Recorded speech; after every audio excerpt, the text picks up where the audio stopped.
Hello everyone. ఈ వీడియోలో Indian pharmacopoeia commission రీసెంట్గా రిలీజ్ చేసిన 2 టైప్స్ ఆఫ్ జాబ్ నోటిఫికేషన్ గురించి ఎక్స్ప్లెయిన్ చేస్తాను. ఒకటేమో scientific officer, second one is pharmacovigilance ప్రోగ్రాంలో జాబ్స్ ఉన్నాయి. So see here first scientific officer గురించి చూద్దాం. ఇండియన్ ఫార్మకోపియా కమిషన్ అనేది మనకు గజియాబాద్లో ఉంటుంది, ఉత్తరప్రదేశ్లో.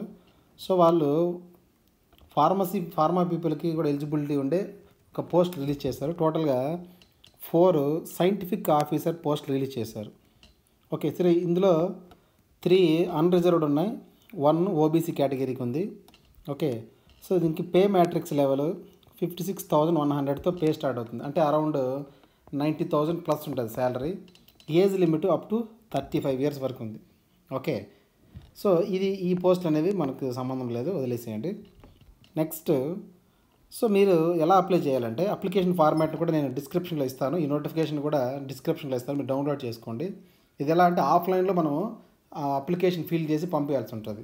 ఓకే, సో ఈ మంత్ 18th వరకు ఉంది. సో 18th జూన్ 2025 వరకు లాస్ట్ డేట్ ఉంది.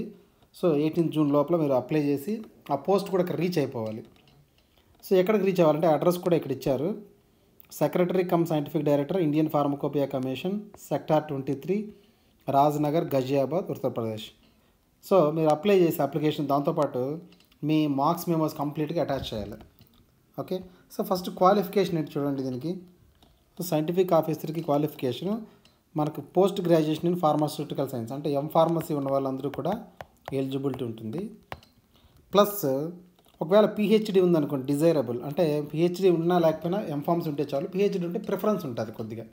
Okay, so next experience 5 years experience ఉండాలి. ఏదైనా ఎనీ ఫార్మా కంపెనీలో వర్క్ చేసినట్టుగా ఒక 5 years ఎక్స్పీరియన్స్ ఉండాలి. ప్లస్ ఫార్మసీ ఉండాలి. ఓకే, ఫార్మ్ తర్వాత 5 years ఎక్స్పీరియన్స్ ఉంటే సరిపోతుంది. So age limit 35 years.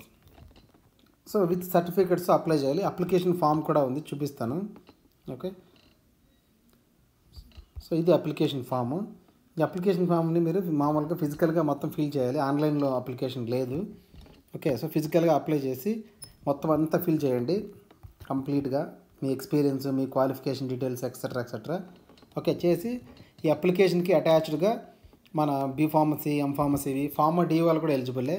So మన సర్టిఫికేట్స్ అన్ని అటాచ్ చేసి ఆ అడ్రస్కి పంపిస్తే మళ్ళీ మీకు ఎగ్జామ్ ఉంటుందా లేదంటే ఏదైనా ఇంటర్వ్యూ ఉంటుంది. మోస్ట్లీ ఇంటర్వ్యూ ఉంటుంది ఇలాంటి వాటికి.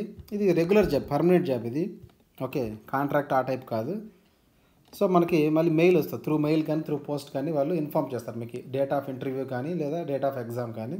ఓకే, చాలా మంచి జాబు, అప్లై చేసుకోండి. So next second type of job notification, ఇది కూడా ఇండియన్ ఫార్మకోపియా కమిషన్ వాళ్ళే రిలీజ్ చేశారు. Okay, so Indian pharmacopoeia commission post name ఏంటంటే material vigilance associate, junior material vigilance associate.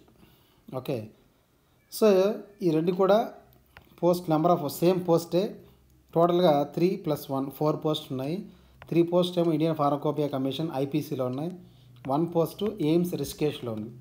దీనికి క్వాలిఫికేషన్ ఏంటంటే see here, masters in pharmacy or doctor of pharmacy, both pharmacy or pharma D వాళ్ళు ఇద్దరు ఎలిజిబులే. ఇక్కడ మనకి experience లేకపోయినా పర్వాలేదు, 0 to 1 అన్నారు, అంటే ఎక్స్పీరియన్స్ లేకుండా ఫ్రెషర్స్ కూడా అప్లై చేసుకోవచ్చు. ఎక్స్పీరియన్స్ ఉంటే కొంచెం బెటర్, ఏదైనా ఇండస్ట్రియల్ ఎక్స్పీరియన్స్ ఉంటే. Okay, so last date last date కాదు ఇది, అప్లై చేసుకోవాల్సిన పని లేదు. కానీ మనం 13th జూన్ వాక్-ఇన్ ఇంటర్వ్యూకి అటెండ్ అవ్వాల్సి వస్తుంది గజియాబాద్ ఐపీసీలో.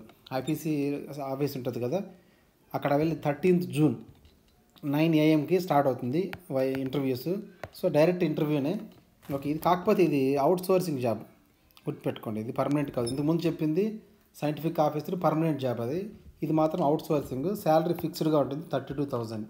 ఓకే, సో దీనికి కావాల్సిన రిక్వైర్మెంట్స్ ఏమంటే మీ ఎడ్యుకేషన్ క్వాలిఫికేషన్, ఎక్స్పీరియన్స్, ఆ రెజ్యూమేని అప్డేట్ చేయాలి, passport size photo, Aadhaar, original certificates, date of birth certificate. Date of birth లేకపోయినా 10th క్లాస్ ఉన్నా సరిపోతుంది. ఓకే, సో ఈ సర్టిఫికెట్స్ అన్నీ తీసుకొని మీరు అక్కడికి ఇంటర్వ్యూకి వెళ్తే వాళ్ళు మీకు ఇంటర్వ్యూ చేస్తారు. సెలెక్ట్ అయ్యారనుకోండి, మీకు అవుట్ సోర్సింగ్ కింద జాబ్ అనేది ఇస్తారు. ఓకే, సో ఈ 2 పోస్టులకి మీరు అప్లై చేసుకోండి. ఇవి నోటిఫికేషన్ అంతా కూడా మీకు డిస్క్రిప్షన్లో ఇస్తాను, డిస్క్రిప్షన్లో అప్లోడ్ చేస్తాను, పీడిఎఫ్స్ అన్ని డౌన్లోడ్ చేసుకోండి. Okay, so I hope this videos helpful.